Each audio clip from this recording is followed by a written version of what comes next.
dulu selain menggunakan uang, mereka juga bisa barter atau bertukar barang. Jadi kalau misalnya tidak mempunyai uang, mereka bisa barter ya, antara misalnya satu orang dia punya ikan, kemudian satu orang lagi dia punya beras. Nah, satu orang lagi yang punya beras dia membutuhkan lauk pauk.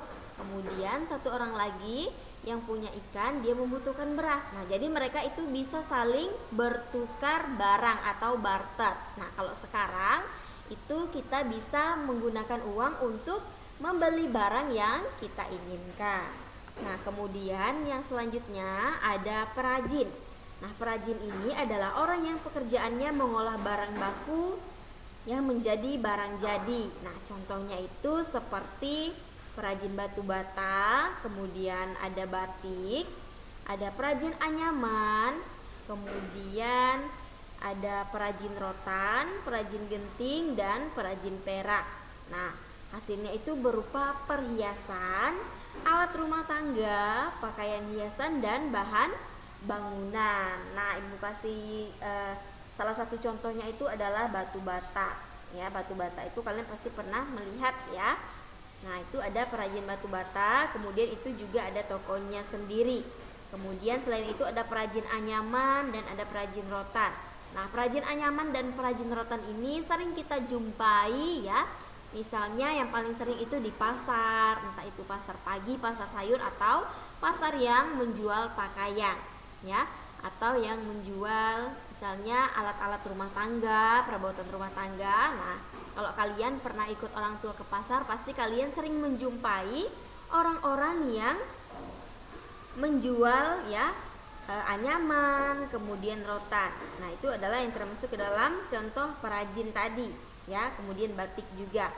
Nah, di sini selanjutnya selain perajin itu ada industri.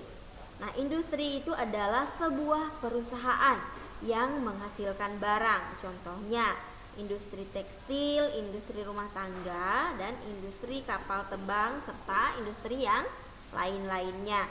Nah, kalau misalnya industri rumah tangga, nah di situ ya perusahaan, misalnya ada perusahaan yang mereka membuat misalnya ada lemari, kemudian ada tempat tidur, ada meja belajar ya, dan lain sebagainya. Nah, itu termasuk ke dalam industri atau perusahaan yang menghasilkan barang. Nah, kemudian selanjutnya itu adalah pedagang.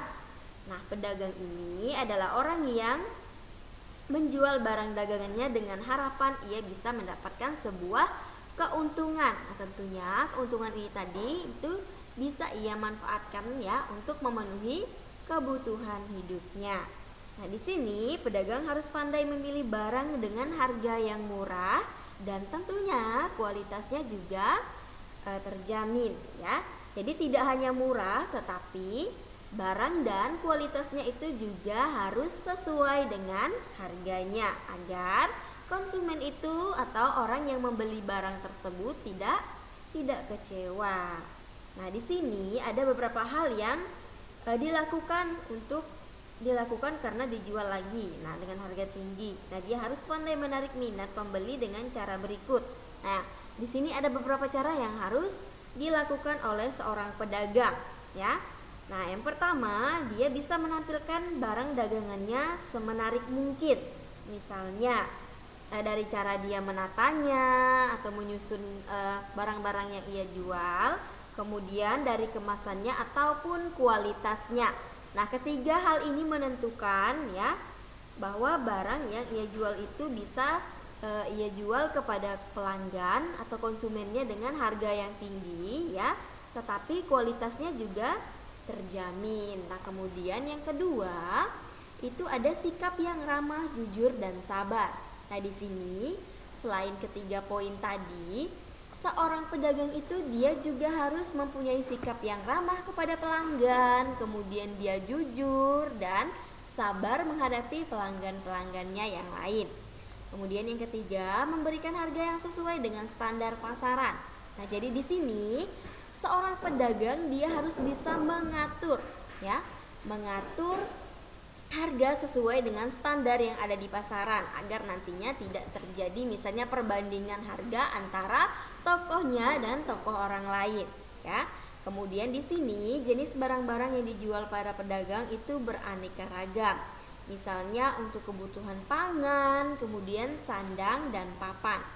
Nah, di sini ada 4. Yang pertama, jenis barang untuk memenuhi kebutuhan pangan, misalnya itu ada beras, ada gula, teh, roti, sayur, buah-buahan, dan lauk pauk. Nah, ini adalah kebutuhan yang paling pertama yang dibutuhkan oleh manusia, yaitu yang disebut dengan kebutuhan pangan. Jadi di dalamnya itu ada beras, ada gula, ada roti, ada teh, sayur, buah-buahan, dan lauk pauk.